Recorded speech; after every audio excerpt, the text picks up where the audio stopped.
салом ба кулли мухлисоне ки барномаҳои телевизиони варзишро пайгирӣ мекунанд. ин навбат барномаи дар шабакаҳои иҷтимоӣ аз хабару овоза ва ҷолибтарин иттилооти олами варзиш шуморо ошно мекунад. бо мо бошед.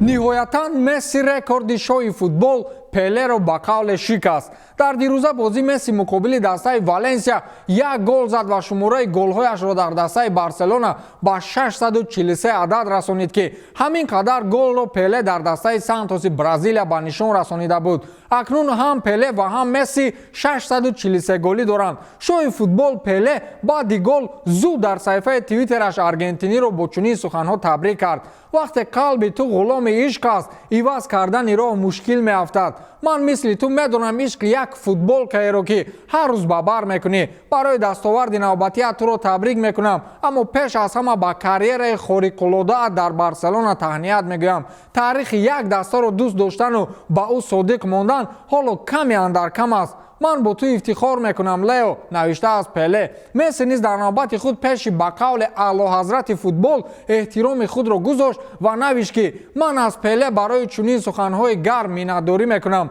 хеле олӣ буд. барои ман ин суханҳо аҳамияти бузурге дорад, чун инро шоҳи футбол гуфтааст, навиштааст Месси. саҳифаи расмии бошгоҳи Каталонӣ бо як наворе аз дастоварди футболбози аргентинӣ истиқбол гирифт ва пушти худ гузоштани чанд футболбози машҳури дигарро низ дарҷ кард. нафаре дар ҷои шаҳр навиштааст ки Месси бояд баъд аз сари Пеле рекорди ӯро мешикаст то шоҳи футбол ором бихобад. нафари дигар ба фикрам ки тӯбро аз тарбуз фарқ намекунад ҷавоб гардонидааст ки Пеле ҳоло шонс дорад. Даниил Квят, сарнишини машҳури рус дар варзиши Формула 1, баъди иштироки нобарори худ дар мусобиқаи ҷоми ҷаҳон ки мавқеи 14-ро касб карда буд, бедаста монд ва ба ислоҳ пойгаи шоҳонаро тарк намуд. Квят ки аз соли 2014 яке аз сарнишинони беҳтарини Формула 1 буд, ҳам акнун бидуни даста аст ва дар мавриди ояндаи ӯ чизе рӯшан нест. вале маркази матбуотии Формула 1 бо гузоштани як навор бо сарнишини рус хайрухуш карданд ки болои он чунин сатрҳо навишта шудааст: ташаккур барои гузоштани хотироти олӣ, мо туро ёд мекунем, аммо видео намегӯем, навиштааст саҳифаи расмии Формула 1. ман гуфта будам ки имсол чӣ наҳсияи варзиши русро дунболагир аст, вагарна Зенити воима дар даври гурӯҳии Лигаи Чемпионҳо ақаллан як холашон ду хол нашуд. ба ҳамлагари дастаи Боруссия Мюнхен-Гладбах барои бар рӯи ҳариф туф кардан корди сурх доданд ва аз майдон ронданд. аз ҳамин корро кардан як мушт мезадан хубтар буд. хулас дар бозии навбатии дастаҳои Боруссия Мюнхен-Гладбах ва Хофенхайм миёни Маркус Тюрам ва ҳимоятгари дастаи Хофенхайм Штефан Пош ба қавле гапҳо гурехт ва Тюрам беадабии худро нишон дода бар рӯи ӯ туф кард. Штефан Пош низ дар навбати худ мисли баъзе футболбозони раққос як каме актёрӣ карду худро ба замин партофт, аммо фикр мекунанд дер ҳис кард ки ӯро беш аз 40 дастгоҳи наворбардорӣ сабт доранд ва зуд бархост. довари майдон ба хотири беадабии Маркус Тюрам ба ӯ корди сурх нишон доду аз майдон род. ба қавли бобои ман ин ҳимоятгарон ба туф чапа мешаванд, бо мушзанӣ чӣ хел мешуда бошанд. бо туф кардан ки чапа шаванд, бо мушзанӣ мегӯям паронд. як равзгари ташкилоти размии Беллатор бо исми Серджио да Силва ки шаҳрванди амрико буд, бо сабабҳои номаълум вафот кард ва сабаби марги ӯро тамоми атрофиёнаш пинҳон нигоҳ медоранд. Серджио да Силва 35 сола рӯзи 19 декабр вафот кард ва аз марги ӯ яке аз дӯстони беҳтаринаш, равзгари ташкилоти размии UFC Ҷаред Гордон хабар дод. ба иттилои пойгоҳи иттилоотии Шергот, менеҷери равзгар низ сабаби марги ӯро нагуфт ва ҳушдор дод ки ин ба хотири эҳтироми наздикони марҳум аст. хулас марги Серджио пушти худ чӣ асрореро пинҳон мекунад ки касе ҷуръати гуфтани ӯро надорад. Хосеп Гвардиола дигар барои дифоъгари украинии дастаи Манчестер Сити Александр Зинченко ҷойи надорад ва гумон меравад ки Зинченко ба чемпионати Русия бармегардад. ба иттилои пойгоҳи хабарии 90 дақиқа Хосеп Гвардиола ба Зинченко кафолати ба таври ҳамешагӣ дар ҳайати асосии даста буданро надодааст ва ӯро мебояд барои худ дастаи нав биҷӯяд. расонаҳои иттилоотӣ ҳоло дар мавриди баргашти Зинченко ба чемпионати Русия ҳарф мезананд, вале худи футболбоз дар ин маврид чизе нагуфтааст. ҳарчанд ба ӯ дастаҳои бузург аз чемпионатҳои Англия, Фаронса, Испания таваҷҷӯҳи хос доранд. Зинченко дар аввал мисли автомобилҳои ширкати Лада як зур давиду баъд вайрон шуд. муҳаммад салоҳ дар мавриди гузаришаш ба топ дастаҳои ла лига аз қабили реал ва барселона ҳарф зад.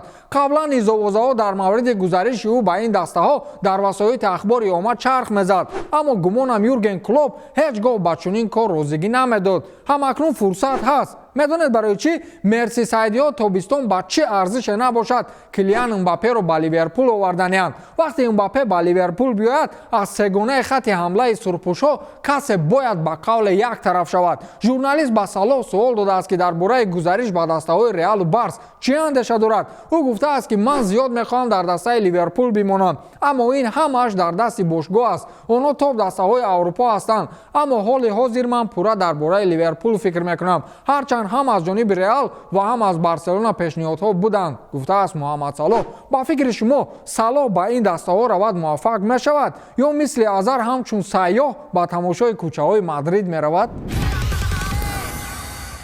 шораи машҳури размҳои UFC Ҷо Роган Ҳабиб Нурмагомедовро ба фиребкорӣ ҳангоми вазнпартоӣ гунаҳгор кард.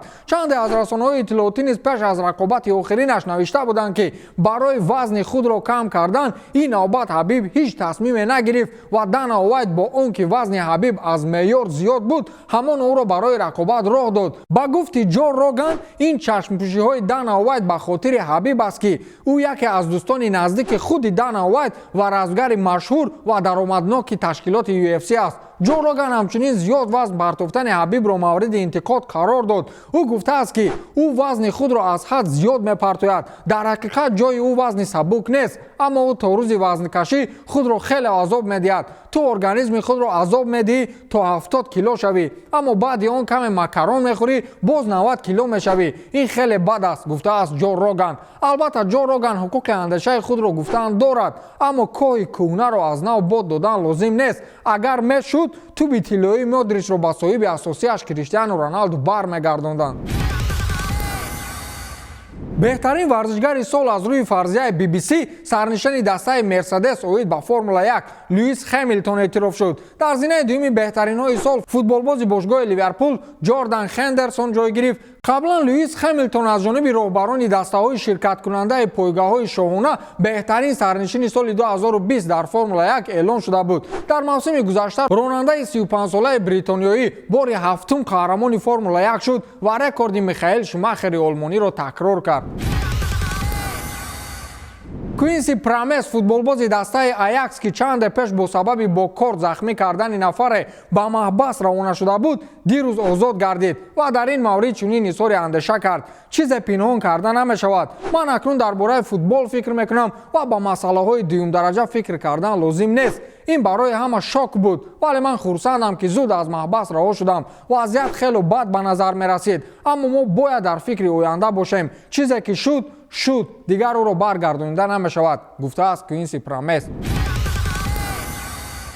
акнун биёед дар мавриди парвозҳои беқиёси Роналду ҳарф занем. рӯзи шанбе Роналду як бори дигар исбот кард ки сину сол ин таҳну фиреби чашм аст. Роналду 2 гол зад ва голи дуюмро бо ҳамон сабки махсуси худ ки дар ҳаво тӯбро чанд сонияе мунтазир мешавад бо сар дохили дарвоза кард. ба фикрам ин саҳнаро мо як бори дигар дида будем. соли гузашта рӯзи 20 декабр Роналду аз замин фосилаи 71 сантиметр ба ҳаво парида бо сар ба дастаи Самдория гол зада буд ва бо гузашти расо як сол рӯзи 20 декабр Роналду як бори дигар ба ҳаво парвоз кард. ба фикрам Роналду ба худ рӯзи 20 декабрро рӯзи парвоз худ эълон кардааст. Роналду пеш аз ин чандин маротиба бо парвозҳои рекордӣ ҳангоми дар дастаҳои Реал ва Манчестер Юнайтед буданаш даҳони хейтерҳояшро баста буд. инак дар сини 36 солагӣ ҳамакнун парвози навбатиро ба роҳ монд. ин гол як голи оддие буд ки ба пирӯзии дастаи Ювентус кӯмак кард, аммо вирди он васфу таърифҳо дар шабакаҳои иҷтимоӣ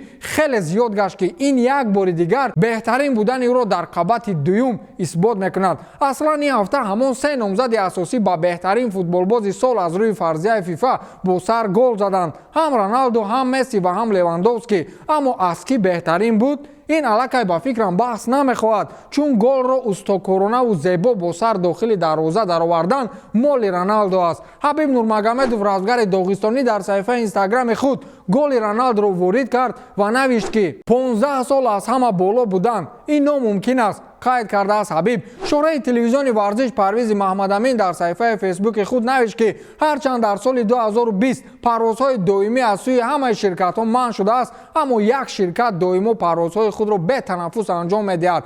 Fly Ronaldo иброз намудааст Шорае ки зери он шаҳрҳо хеле зиёд буданд. Фурқати Саид овозхони машҳури тоҷик дар ҷои шаҳр навиштааст ки парвозаш бепоён ва мухлисонаш дар амон бошад. Муҳтарам Роналдуро расонаҳои иттилоотии хориҷӣ қариб ҳамагӣ бо сарлавҳаи CR7 Airlines маводҳои худро нашр мекарданд ки ин маънои онро дорад ки Роналду худ як ширкати ҳавопаймоист ки бо чунин бренд машҳур аст. Имрӯз ду нобиғаи футболи муосир ба дастовардҳои таърихӣ ноил гаштанд ки Месси дар як даста бо шумораи гол бо Пеле баробар шуд ва Роналду бошад дар маҷмӯъ голҳои худро ба тамоми голҳои Пеле ки 757 то буд баробар намуд. Ин мӯъҷиза аст ва ман ҳаминро мегӯям ки дар таърихи футбол садсолаҳои наздик Роналду ва Месси такрор намешавад. мо хушбахттарин инсонҳои рӯи замин ҳастем ки бозиҳои онҳоро мустақиман мебинем. ба ҳамин тамом, то дидори навбатӣ, хайр.